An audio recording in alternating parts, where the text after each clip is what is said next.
Selamat pagi Bapak Ibu Saudara yang terkasih dalam nama Tuhan Yesus Kristus. Terpujilah nama Tuhan yang karena kasih-Nya kita boleh istirahat, kita boleh bangun pagi dalam pemeliharaan dan pertolongan Tuhan. Kita akan menjalani hari ini bersama dengan Tuhan. Biarlah Tuhan yang akan memimpin hidup kita hari ini, menentukan, mengarahkan kita sesuai dengan kehendak-Nya. Untuk itu kita perlu firman Tuhan yang akan membuat hidup kita terarah turut maunya Tuhan. Sebelumnya kita akan berdoa terlebih dahulu. Mari kita berdoa. Tuhan Yesus, terima kasih Tuhan sudah jaga kami. Kami boleh bangun dalam pertolongan Tuhan. Terima kasih Tuhan. Kami sekarang mau menjalani hari ini bersama dengan Tuhan. Untuk itu sertailah kami. Melalui firman Tuhan yang akan kami renungkan, hidup kami bisa terarah sesuai dengan kehendak Tuhan bagi kami. Sehingga kami tidak melenceng dari sasaran yang Tuhan mau kerjakan bagi hidup kami. Berkatilah kami Tuhan Yesus, berbicaralah kepada kami, pakai hamba-Mu dalam segala keberadaannya. Terbatas keterbatasannya, biarlah Engkau menyatakan kuasa urapan-Mu kepada kami semua, pada hamba-Mu khususnya. Terima kasih ya Tuhan, terima kasih. Kami serahkan waktu ke depan dalam pengasihan Tuhan dalam nama Yesus. Amin. Bapak Ibu Saudara yang terkasih, dalam menjalani hidup kita selalu punya harapan. Kita selalu punya kerinduan untuk mendapatkan sesuatu. Salah satu yang kita inginkan adalah kesembuhan. Baik kesembuhan diri sendiri, ya terlebih lagi kesembuhan orang-orang yang kita kasih, atau mungkin saudara kita, mungkin keluarga kita, mungkin teman-teman kita. Kadang-kala kita kan sering didatangi orang untuk tolong doakan ya, tolong doakan saya ya. Saya mendapat satu pelajaran penting dari peristiwa orang lumpuh dalam Lukas pasal 5 ayat 17 sampai 26 ya. Dalam kisah tersebut terlihat ada beberapa orang, beberapa rekan, entah keluarga, entah temannya dari orang lumpuh ini untuk datang kepada Yesus untuk minta pertolongan Tuhan Yesus. Karena pada masa itu Tuhan Yesus berkarya luar biasa, menyatakan kuasa penyembuhan kepada banyak orang sakit ya. Dalam ayat 17 dikatakan bahwa Yesus ada di sebuah kota di Kapernaum, ya konteksnya di situ, di mana dia sedang mengajar banyak orang. Ya.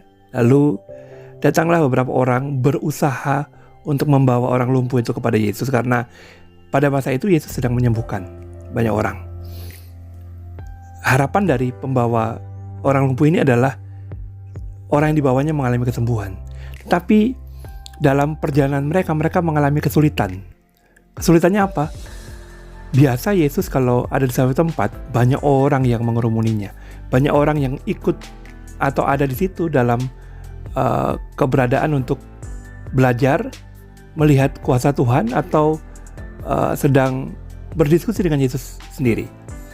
Jadi di waktu itu di sebuah rumah itu, Yesus sedang juga ada banyak orang di situ, dan mereka tidak mampu menembusi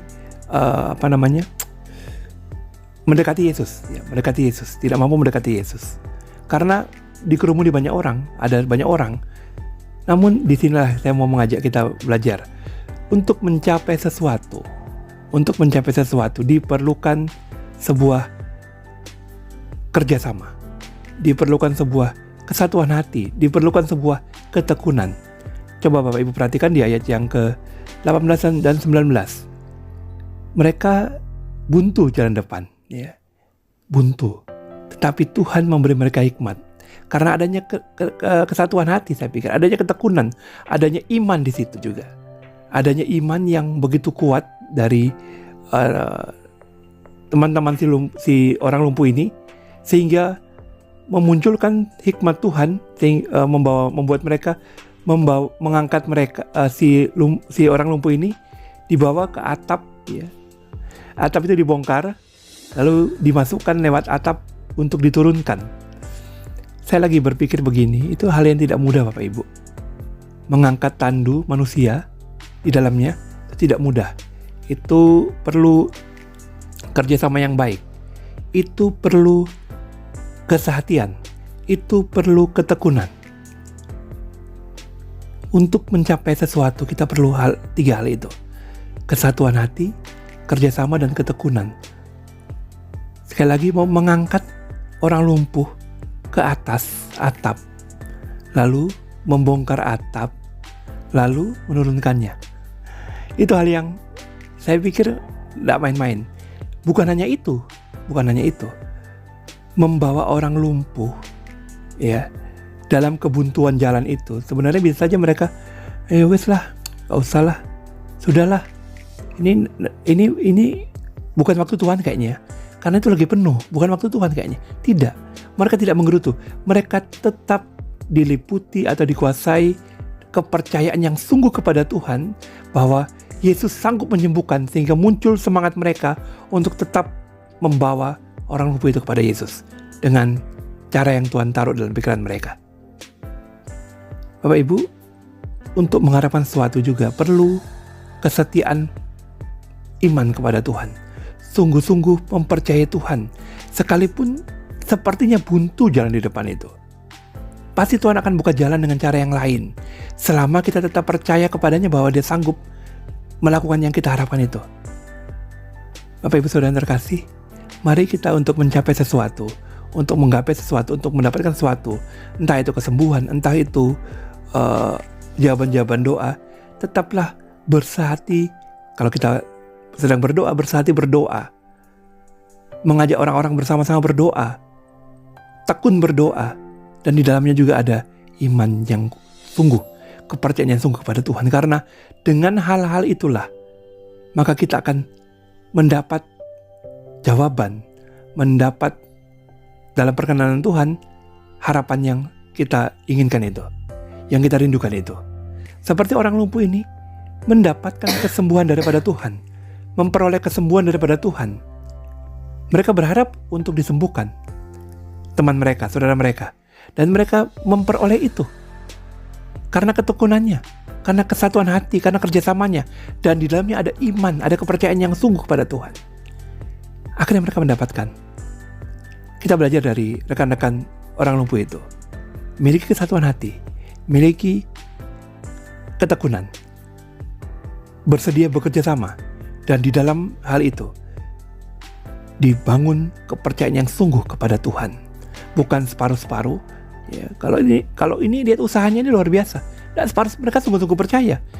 Kalau kita perhatikan ya, ngangkat orang ke atas, bongkar atap rumah, kalau tidak percaya ngapain dilakukan itu? Hanya karena kepercayaan kepada Tuhan lah melakukan sesuatu menjadi adanya semangat dan kekuatan untuk mengerjakannya. Saya rindu melalui firman Tuhan ini kita terus bersehati, tekun, mau bekerja sama dengan orang-orang yang kita percaya, partner doa, untuk mendoakan segala sesuatu yang kita harapkan, dan di dalamnya tetap mempercayai Tuhan, sehingga harapan-harapan kita di dalam Tuhan, dalam perkenan Tuhan, jika Tuhan berkenan, Dia akan menjawab menurut waktunya dan kedaulatannya.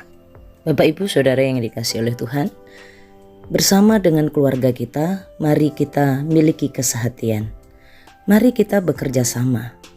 Tidak ada persoalan yang terlalu sulit, tidak ada pergumulan yang terlalu berat jika kita bersatu, bersehati, mempercayai Tuhan Yesus Kristus. Orang tua, suami istri bersehati dalam menghadapi tantangan dan pergumulan yang dihadapi oleh anak-anak kita. Mari bawa anak kita di hadapan Tuhan dalam kesehatian. Pasangan suami istri bersehati mendukung anak-anaknya, membawa anak-anaknya di hadapan Allah. Jika ada pergumulan di tengah keluarga, kesulitan keuangan, sakit penyakit, tidak ada yang terlalu sulit di hadapan Tuhan jika semua anggota keluarga bersepakat di dalam doa, membawanya di hadapan Tuhan dengan terus mengetuk pintu Tuhan, terus mencari Tuhan Allah kita. Satukan hati, gandeng tangan, berdoa bersama, orang tua dan anak, membawa kesulitan-kesulitan, membawa pergumulan-pergumulan, membawa segala tantangan di hadapan Tuhan. Kapan suami dan istri bergandengan tangan menangis di hadapan Allah, menangisi anaknya, mendoakannya, memberkatinya, memintakan pasangan hidup yang seiman, memintakan pertobatan terjadi. Satukan hati kita, sebagai pasangan suami istri yang Tuhan percaya menjadi orang tua. Bapak, Ibu, Saudara, tetaplah bertekun karena di dalam Tuhan selalu ada pertolongan. Saudara-saudara yang dikasihi oleh Tuhan, mungkin kita sebagai anak di tengah keluarga, sampai hari ini kita belum melihat ada sesuatu yang kita harapkan terjadi.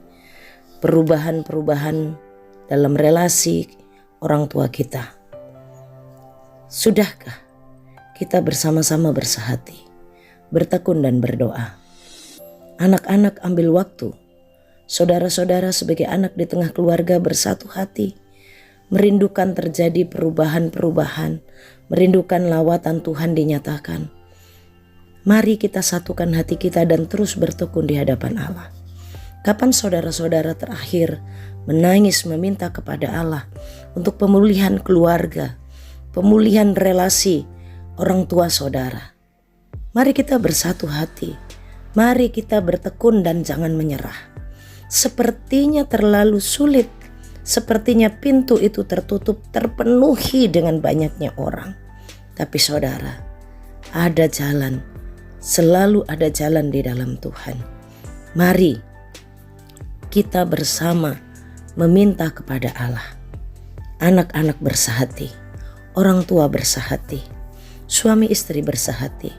Di dalam Tuhan bertekun, percaya kuasa Allah akan dinyatakan, mujizat terjadi dan akan terdengar puji-pujian bagi kemuliaan Tuhan.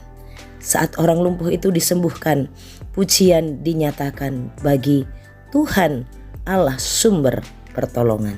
Mari kita berdoa. Tuhan, terima kasih sudah berkati kami pagi ini.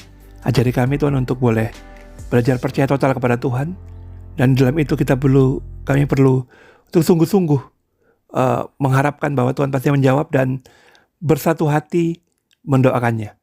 Tekun mendoakannya, setia mendoakannya. Waktu Tuhan pasti yang terbaik bagi kami. Dan Tuhan pasti menjawab menurut waktu-Mu. Ajari kami Tuhan Yesus untuk melakukan itu. Terima kasih banyak untuk firman Tuhan hari ini. Kami beraktivitas, berkatilah kami hari ini. Dalam nama Yesus kami berdoa. Amin. Bapak Ibu Saudara, lanjutkan aktivitasmu, arahkan hatimu kepada Tuhan dan terimalah berkat Tuhan.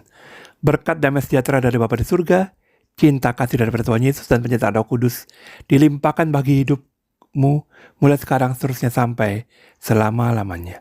Amin. Shalom. Tuhan Yesus memberkati.